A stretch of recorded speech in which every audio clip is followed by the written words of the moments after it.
Hello everyone, welcome to Laws Forum. I am Rohini and let's continue our Constitution series. तो Constitution series में आज का topic होगा हमारा नेचर ऑफ फेडरल सिस्टम.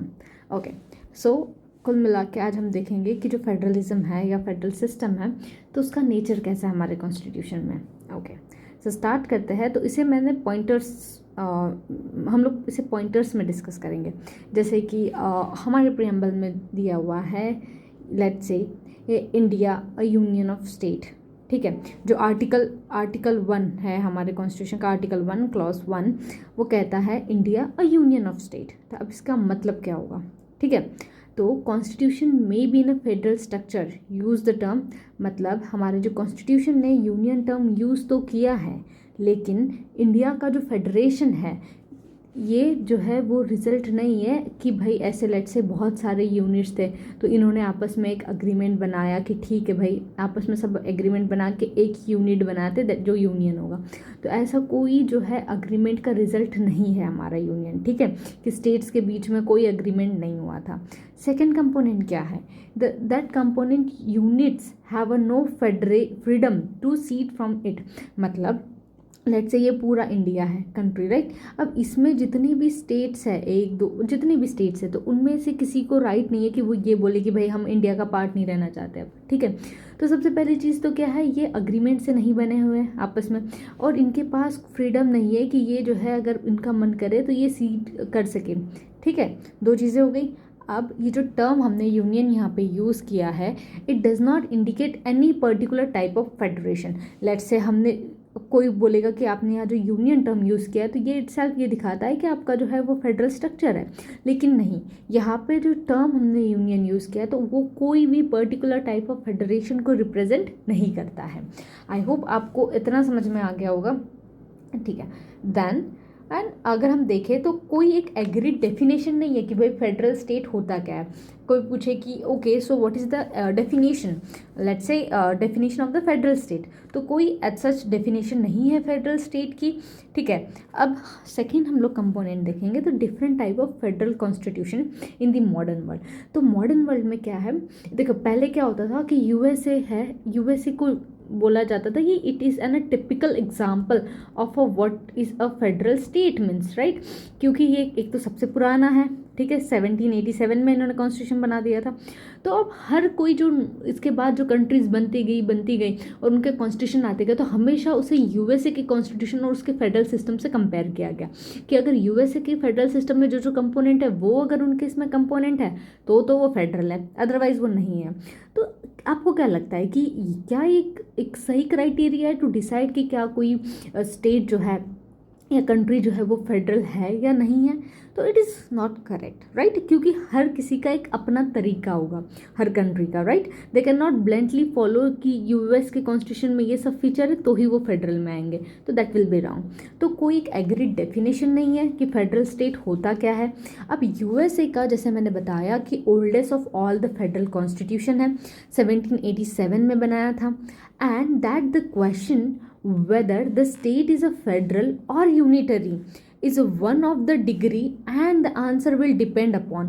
तो भाई अगर लेट्स से कोई क्वेश्चन है आपके सामने कि क्या ये पर्टिकुलर स्टेट फेडरल है या नहीं है, या है भी तो मतलब लाइक अब इसका आंसर क्या होगा?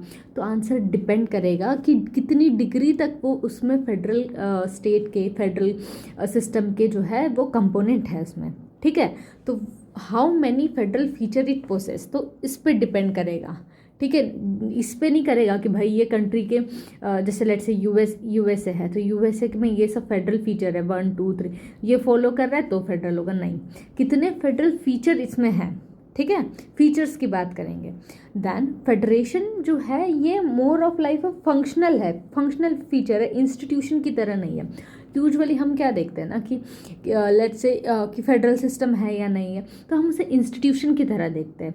ओके, कि इंडिया में फेडरल सिस्टम है तो federal is a institution, but ये इंस्टीट्यूशन नहीं है, इसे हमें फंक्शंस की तरह देखना पड़ेगा. मतलब लेट्स से कि कोई फेडरल सिस्टम है तो फेडरल सिस्टम के कौन कौन से फंक्शंस उसके अंदर है हमें उसके थ्रू देखना पड़ेगा, ना कि एक इंस्टीट्यूशन के रूप में कि भाई यूनियन है तो स्टेट है, ये अलग अलग इंस्टीट्यूशन है, इनका पावर क्या है, ना. हमें फेडरेशन को मोर ऑफ अ फंक्शनल की तरह देखना है. देन अगर हम आगे देखें तो if any theory which assert that there are an certain inflexible characteristic without which a political system cannot be a federal ignore the fact that institutions are not the same thing in a different social and the cultural environment.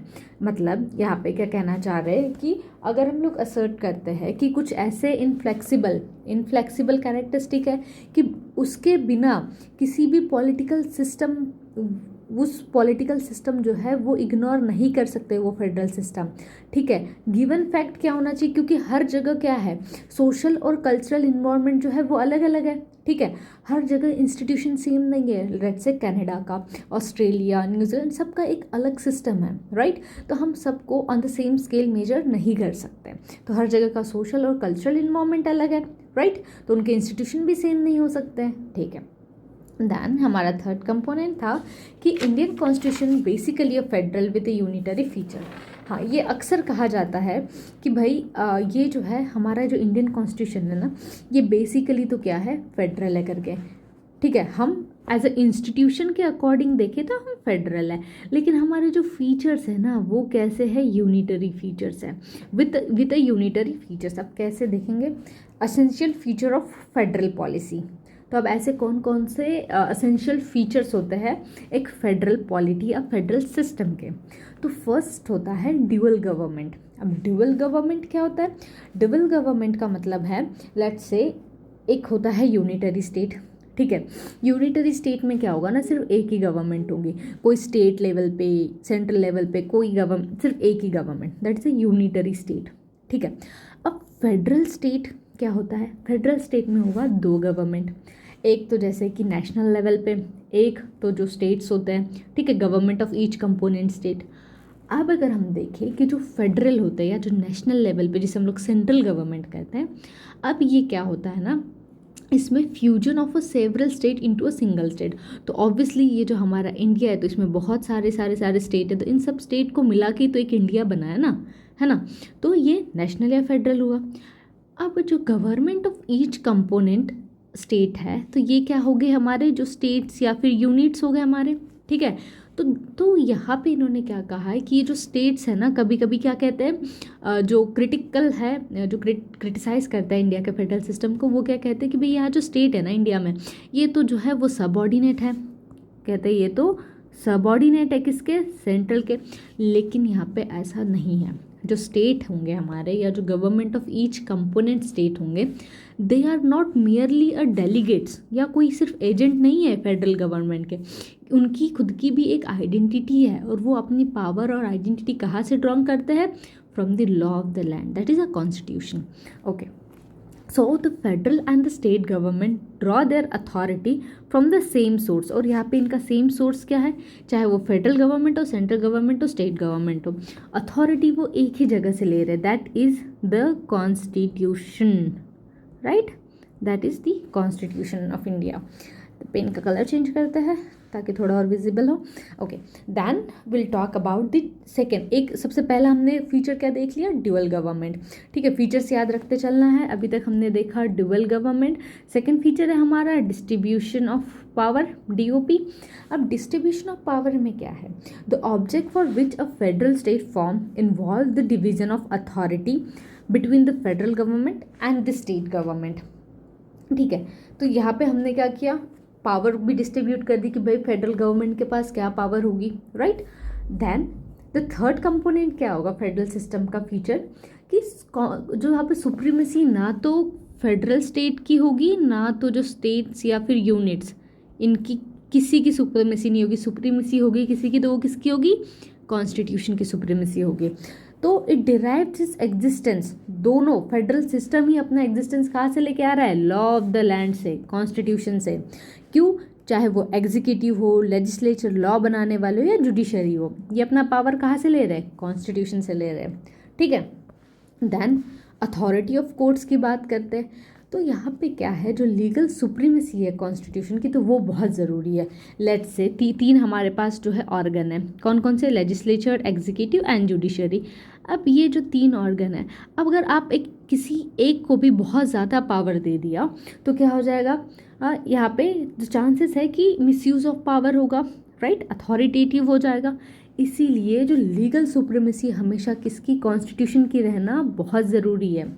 और क्यों important है, ताकि हम maintain कर सके division of power, ठीक है, power इनका आपस में पावर भी डिवाइड रहे, एक दूसरे को जो है वो चेक्स एंड बैलेंस कर सके, राइट। अगर लेट्स से एग्जीक्यूटिव कोई गलती करता है, लेजिस्लेचर करता है, तो जुडिशरी है, जुडिशरी कुछ करता है तो there is legislature to check on that, right.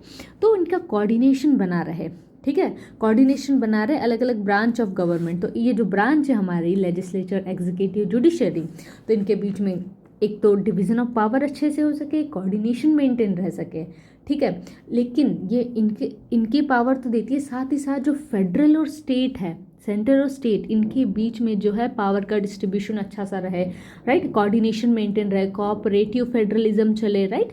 तो इसके लिए ये बहुत ज़रूरी है, ठीक है। आई होप आपको जो मैं बताना चाह रही हूँ, जो असेंशियल फीचर है फेडरल पॉलिसी के, आपको समझ में आया होगा। इसके पार्ट 2 में हम लोग देखेंगे पेक्यूलर फीचर्स क्या है इंडियन फेडरलिज्म के। ओके।